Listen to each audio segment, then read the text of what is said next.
6월 4일 나사렛 아침 묵상입니다. 오늘 말씀은 디도서 1장 1절에서 15절까지 말씀입니다. 너는 그들로 하여금 통치자들과 권세 잡은 자들에게 복종하며 순종하며 모든 선한 일 행하기를 준비하게 하며 아무도 비방하지 말며 다투지 말며 관용하며 범사의 온유함을 모든 사람에게 나타낼 것을 기억하게 하라. 우리도 전에는 어리석은 자요, 순종하지 아니한 자요, 속은 자요, 여러 가지 정욕과 행락에 종 노릇한 자요, 악독과 투기를 일삼은 자요, 가증스러운 자요, 피차 미워한 자였으나 우리 구주 하나님의 자비와 사람 사랑하심이 나타날 때에 우리를 구원하시되 우리가 행한 바 의로운 행위로 말미암지 아니하고 오직 그의 긍휼하심을 따라 중생의 씻음과 성령의 새롭게 하심으로 하셨나니 우리 구주 예수 그리스도로 말미암아 우리에게 그 성령을 풍성히 부어주사 우리로 그의 은혜를 힘입어 의롭다 하심을 얻어 영생의 소망을 따라 상속자가 되게 하려 하심이라. 이 말이 미쁘도다. 원하건대 너는 이 여러 것에 대하여 굳세게 말하라. 이는 하나님을 믿는 자들로 하여금 조심하여 선한 일을 힘쓰게 하려 함이라. 이것은 아름다우며 사람들에게 유익하니라. 그러나 어리석은 변론과 족보 이야기와 분쟁과 율법에 대한 다툼은 피하라. 이것은 무익한 것이요 헛된 것이니라. 이단에 속한 사람을 한두 번 훈계한 후에 멀리하라. 이러한 사람은 내가 아는 바와 같이 부패하여 스스로 정죄한 자로서 죄를 짓느니라. 내가 아데마나 두기고를 내게 보내리니 그때에 내가 급히 니고볼리로 내게 오라. 내가 거기서 겨울을 지내기로 작정하였노라. 율법교사 세나와 및 아볼로를 급히 먼저 보내어 그들로 부족함이 없게 하고 또 우리 사람들도 열매 없는 자가 되지 않게 하기 위하여 필요한 것을 준비하는 좋은 일에 힘쓰기를 배우게 하라.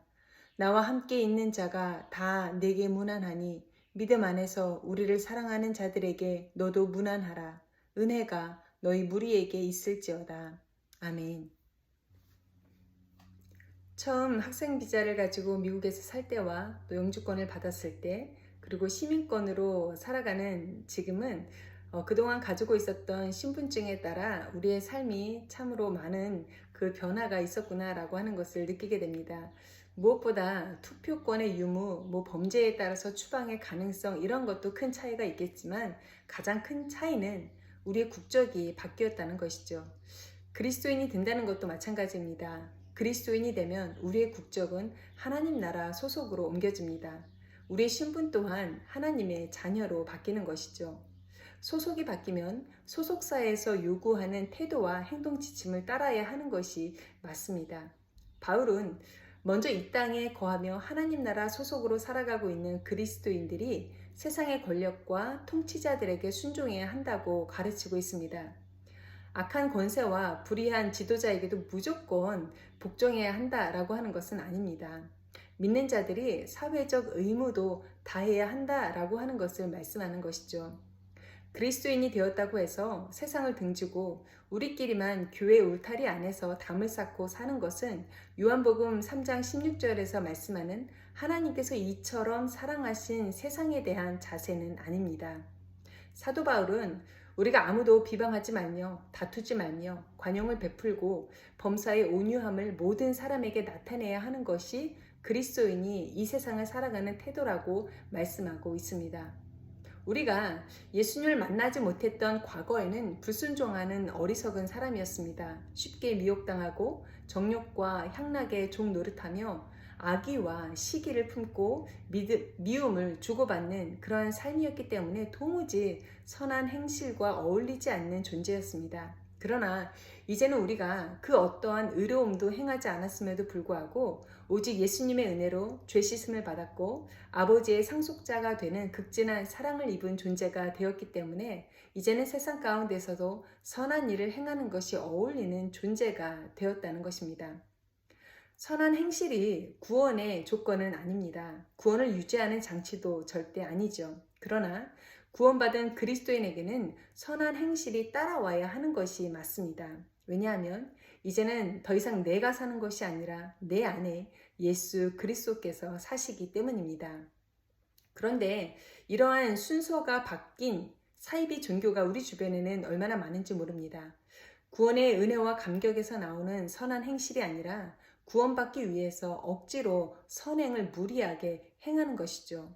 속마음이 어떨지는 모르나 겉으로는 매우 친절하고 도덕적인 규범도 매우 잘 지킵니다. 또한 많은 아이들을 입양하여서 극진한 사회적인 칭송도 받기도 하죠.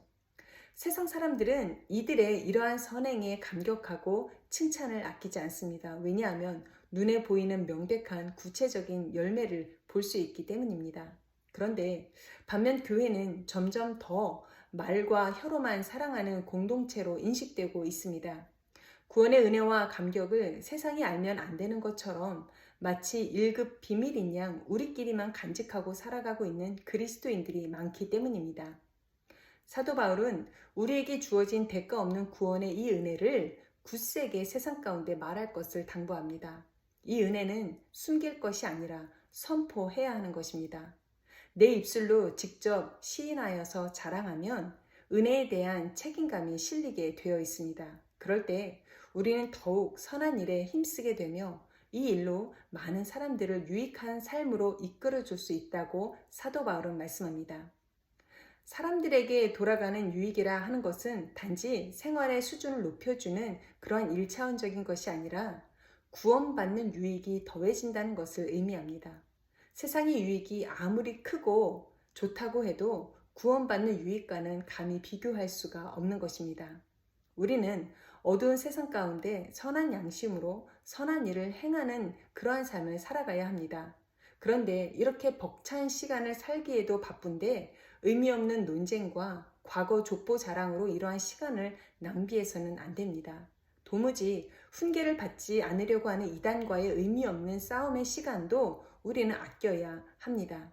그럴 시간이 있다면 더욱더 선한 일을 위해 힘써야 하는 것이죠. 그것이 하나님 나라 백성 소속으로 살아가는 자세인 것입니다. 사도 바울은 디도서 마지막까지도 너희는 좋은 일에 힘쓰기를 배우라 라며 우리에게 당부하고 있습니다.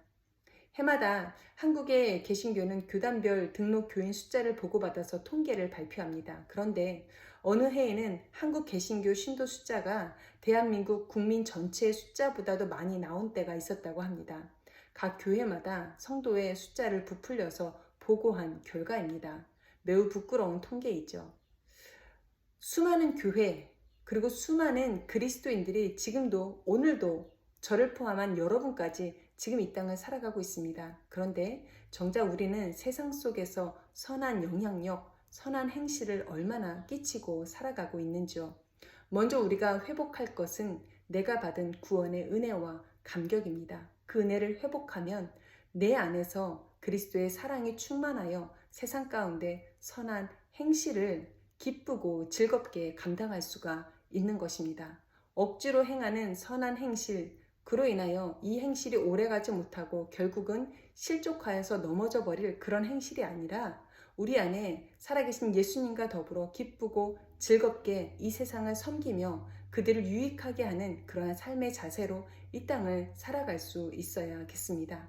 결국 이러한 선한 행실을 통하여서 내가 더 많이 기쁘고 행복하고 그 구원의 은혜가 충만하다라고 하는 것을 우리는 더욱더 깊게 경험할 수 있을 것입니다.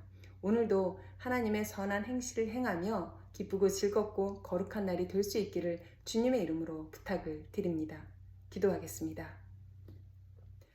하나님, 오늘도 이 한날을 살 때에 우리가 세상 헛된 것에 시간을 쓰지 아니하고 하나님의 선한 행실을 행하는 것에 우리의 온 마음과 정성과 시간을 쏟게 하여 주옵소서. 그로 인하여 나를 통하여 그리스도가 증거되게 하시고 세상 많은 사람들에게 구원이라고 하는 유익을 끼칠 수 있는 거룩하고 복된 날로 살게 하여 주옵소서.